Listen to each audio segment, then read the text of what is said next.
Wherever there are shadows, there are people ready to kick at the darkness until it bleeds daylight.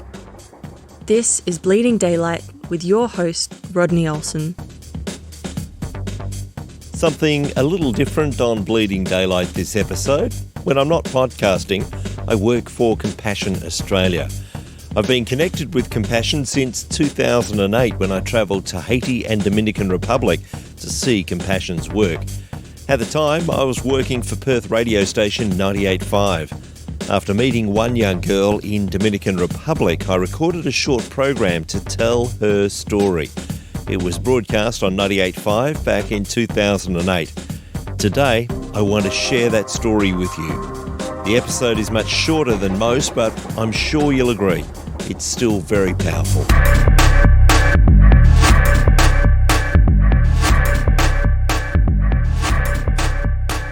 The day I met Ada is a day I'll never forget. I was in Santo Domingo in the Dominican Republic with Compassion Australia to see the work they were doing amongst that country's poor. After a tour of the project, where children were being given the skills to break the poverty cycle for them and their families, I had the opportunity to interview one of the sponsored children. Ada is a bright and happy 12-year-old. I enjoyed spending time with her, showing her photos of my family back in Australia and telling her that my daughter was almost the same age as her. Maybe that's why I felt such a connection with Ada. I was talking to her through a translator and thinking of my daughter back home in Australia. Without Compassion, Ada would never have had the opportunity to study or to learn the other life skills that Compassion teaches in each one of their projects around the world. I wanted to know so much about this beautiful girl. Did she know who her sponsor was or what part of the world they were from? Had her education through Compassion's project given her hope for the future? What were her dreams for tomorrow? Where is your sponsor from? ¿De dónde es tu patrocinadora? Australia. Australia. It's from Australia, yes. That's where I'm from. Do you remember the name of your sponsor? ¿Recuerdas el nombre de tu patrocinador? Lisa. Lisa. We should find out where Lisa is. Maybe we can get some details and we'll let her know that we came to visit you. What do you hope to be when you are older and you're looking for work? What do you hope to be? Cuando tú crezcas, ¿qué te gustaría ser? Doctora. Doctora. She said that she would be a doctor. You want to be a doctor? You get good marks in your studies? ¿Eres buena en tus estudios? ¿Tienes buenas notas en matemáticas por casualidad? Un poquito ahí. That she said that in mathematics, just like that, so 50-50. Me too. Él también. What other hopes do you have for the future? Abogada me gustaría ser también. She said that she would like to be a lawyer too. If she is not a doctor, maybe she get to be a lawyer. Do you enjoy learning about God while you're here? Dime, ¿qué te gusta? ¿Qué tú has aprendido acerca del Señor? ¿Qué has disfrutado de conocer de Dios? Aquí. El Señor es muy bueno. Hace cosas muy maravillosas. Well, she has learned a lot of things that God is very good and that makes wonderful things. She has learned that over here. What would you say to someone in Australia who is thinking about becoming a sponsor for some other child? Yo le diría que oyeran esto y que por favor que patrocinen a esos niños que tienen muchas necesidades de hacerlo, de aprender muchas cosas de Dios. Okay. If she had the opportunity to speak to those people that are listening, she would ask them to sponsor. If they can to sponsor a child, so in that way they can help them, those children, to hear about God. And finally, is there something you would like to say to Lisa? Que si algún día ya vas a venir aquí a verme, que tengo mucho deseo de verla. She asked, she's sending a question for her, that if someday she will come here to see her, because she wants to see her, she wants to meet her. I promised Ada that I'd try and find her sponsor. On the line today I have Lisa from New South Wales. Lisa, how does it make you feel to hear directly from Ada? That was absolutely amazing. Just to actually hear her voice and hear how well she's doing is just just touches your heart. Yeah, it was amazing. How long have you been sponsoring her? I've been sponsoring Ada for 8 years. So I started sponsoring her when she was 4 years old. And obviously now she's 12, so a long time, yeah. And what was it that convinced you to become a sponsor of a child through Compassion? I didn't actually need convincing. I work with children, I love children, and I just thought, if there is a way that I can make a difference to one's child's life, it's worth it. And I thought, the wealth in Australia, I see the wealthy children, I thought, how can I help? And I thought, well, that's how I can help. You heard a little bit about Ada's life with her explaining there, but what did you know up till this point of Ada's life? Basically, I knew that she had, she lived with her mother and her father, and that she was going to the program and doing quite well in school. I knew that she had, she had 3 siblings, and now she's got 4. So I knew about her siblings and little bits that she would tell me in her letters and things that she would want me to pray for. But yeah, so we've had quite a good communication over the 8 years. I'm speaking today to Lisa, who sponsors a 12-year-old girl in the Dominican Republic through Compassion Australia. We've spoken about what a delightful girl Ada is and about her hopes and her dreams for the future, which are only possible through Compassion Child Sponsorship. Lisa, the story doesn't end there. After the interview, we went to Ada's home with several members of the Compassion team and the local project director. Ada lives with her mother and father. Her father makes only around $100 a month working at the local hospital. And with unemployment being so high, he's considered to be one of the lucky ones. Ada's father was asked about the day that they found out that she had a sponsor. His face beamed, and there was a real laughter in his voice as he told us that it was such a special day for the whole family. The Compassion Project director then mentioned almost in passing that she had helped the family with a legal problem. She said it was something to do with a neighbour. We asked for a few more details, and then through a translator, the story of the neighbour started to pour out. Someone was molesting the girl, and the parents didn't know what to do, so they went to the project, and the project had to take up the case, and the person actually ended up being put in jail for some time because of that. And that person has already been released, but because of the intervention, that person is not allowed to live in this area, and the child has not been bothered ever since.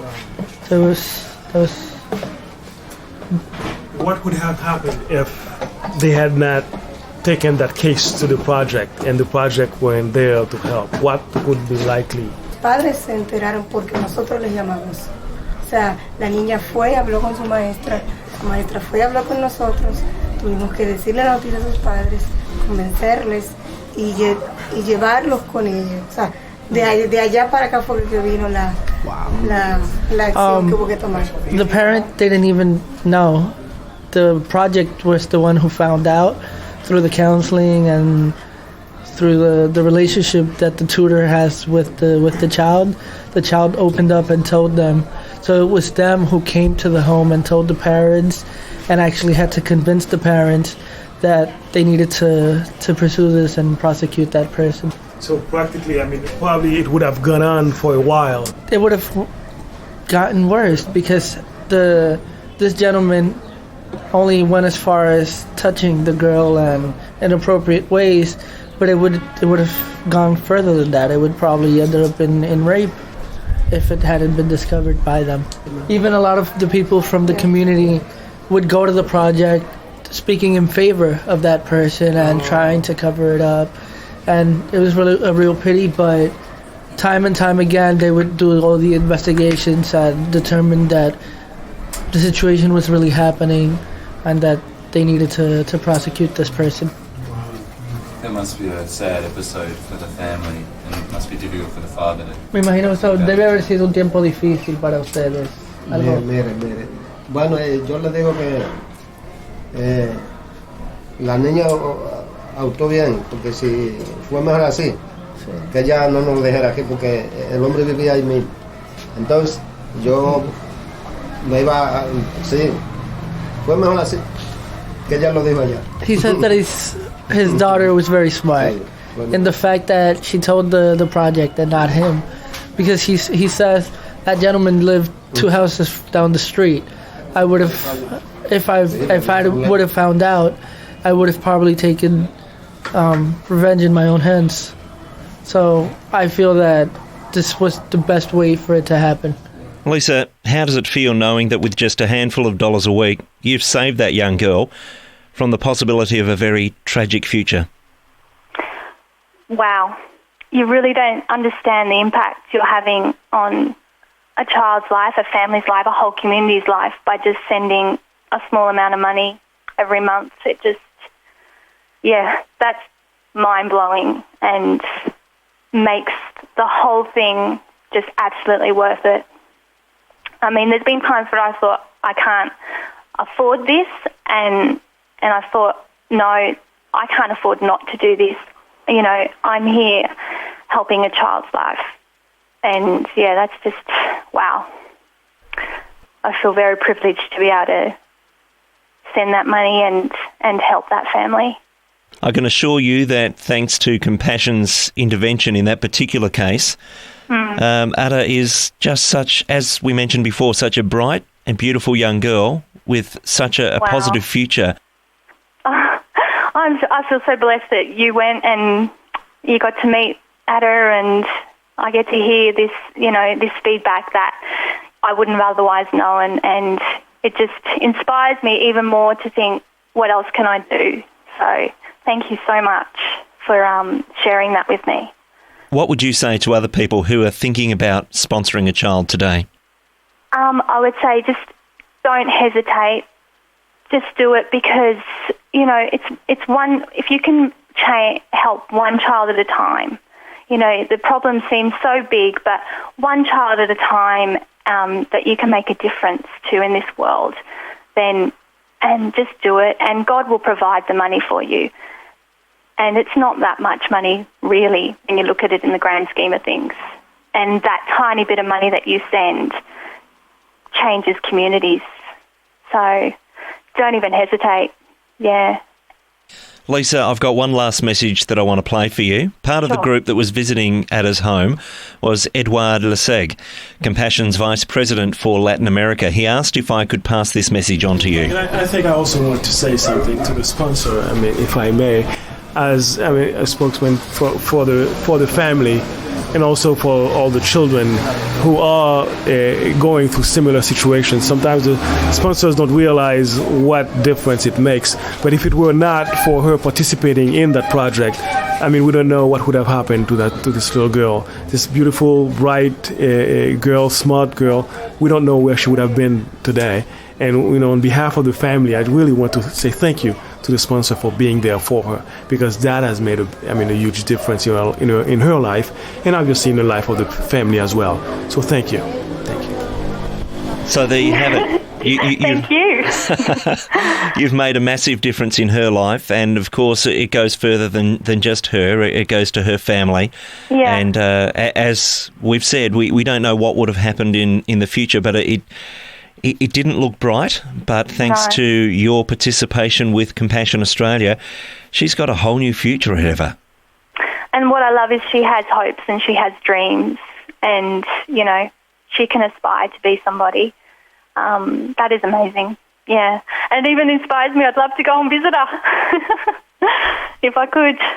I know that she'd love that, and that's not possible for everyone to visit their sponsored child, but maybe that's been a spark for you, and maybe sometime down the track you'll be able to do that, because I know she would love that. As you heard right from the start, as soon as I asked who her sponsor was, she knew where you were from, and she would love to have even more interaction with you, and I'm sure that you'll be writing her a letter soon just to let her know that you've had that contact and you've heard her voice. Absolutely. I'll be passing this on to her, and it's just really inspired me even more so, and I just hope that other people are inspired by Ada's story and know that such a small amount of money can just change a child's life, a whole family's life, and impact the community. Yeah, it's amazing. Thanks for your time today, Lisa. All right, thank you very much, Rodney. Thank you for listening to Bleeding Daylight. Please help us to shine more light into the darkness by sharing this episode with others. For further details and more episodes, please visit bleedingdaylight.net.